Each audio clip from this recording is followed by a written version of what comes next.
Gangster Granny, Chapter 11 Cheesy Beans and Sausage. Ben sped home on his bike, not even noticing his burning legs and aching chest. He was going so fast he thought the police might give him a speeding ticket. As the wheels raced round, so did his mind. Could his boring old granny really be a gangster? A gangster granny? That must be why she liked books about gangsters so much. She was one. He slid through the back door, just as the familiar Strictly Stars Dancing theme tune blasted out from the living room.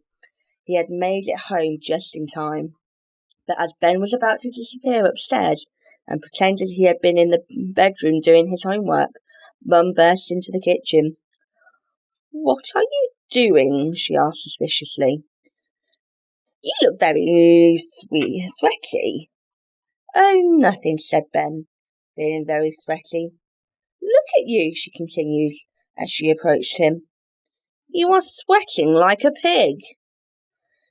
Ben had seen a few pigs in his life, and none of them had been sweating. In fact, pig fans everywhere will tell you that pigs don't even have sweat glands, so they can't sweat. Wow, this book is actually really educational. "I'm not sweating," Ben protested. Being accused of sweating made him sweat even more. "You are sweating. Have you been out running?" "No," replied now very sweaty Ben.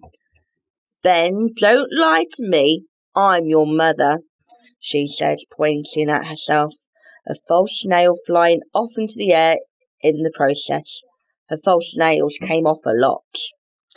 Once Ben had even found one in a microwavable paella bolognese. "If you haven't been out running, Ben, then why are you sweating?"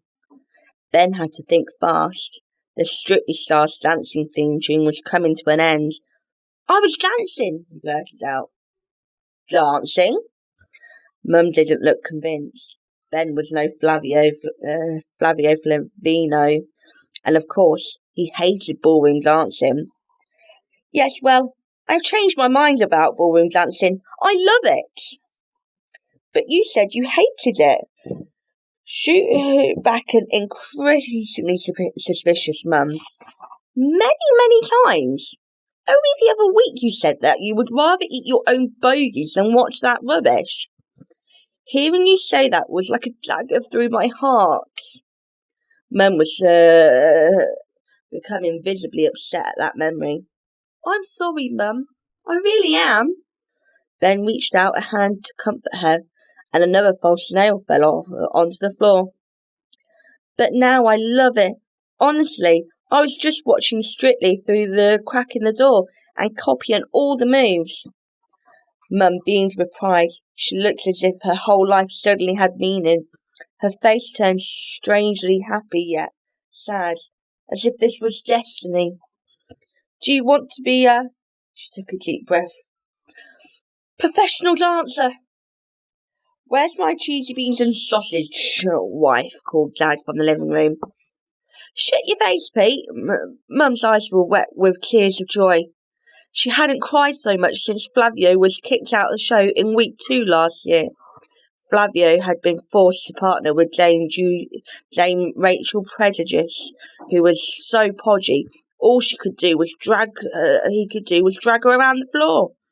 "Well, Ben desperately searched for a way to get out of this one.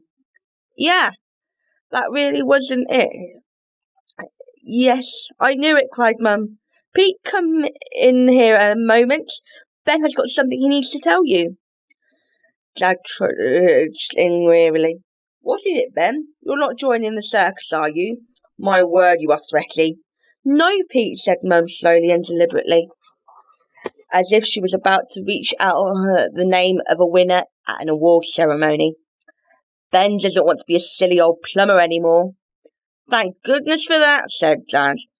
"He wants to be—" Mum looked at her son. "Tell him, Ben." Ben opened his mouth, but before he could say anything, Mum chimed in. "Ben wants to be a ballroom dancer." "Oh, there is the God!" exclaimed Dad. He looked up at the nicotine-stained ceiling as if he might catch a glimpse of the divine one. He was just practicing in the kitchen, jabbered Mum excitedly, copying all the moves from the show. Dad looked into his son's eyes and shook his hand manfully. That's wonderful news, my boy. Your mum and me haven't achieved much in our lives, what with Mum being a nail polisher. I am a nail technician, Pete, corrected Mum, scoffingly. There is a world of difference, Pete. You do know that. Nail technician, sorry. And me being just a boring old security guard because I was too fat for the place.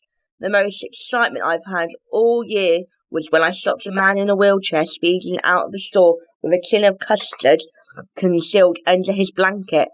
But you becoming a ballroom dancer, well, this is the greatest thing that's ever happened to us. The very greatest, said Mum. The very, very greatest, agreed Dad. Really, it's that very, very, very greatest, said Mum. Let's just agree it's extremely great, said Dad, irritated. Only I warn you, boy, it's not going to be easy. If you train 8 hours a day, every day for the next 20 years, you might just get on a TV show. Maybe he could do the American version, exclaimed Mum. Oh, Pete, just imagine our boy a huge star in America. Well, let's not jump the gun, wife. He's not worn the British one yet. Right now, we have to think about entering him for a junior competition. You're right, Pete. Gail told me there's one in the town hall just before Christmas. Crack open sparkling wine, wife. Our son is going to be a champion. A naughty word explored in Ben's head. How on earth was he going to get out of this one?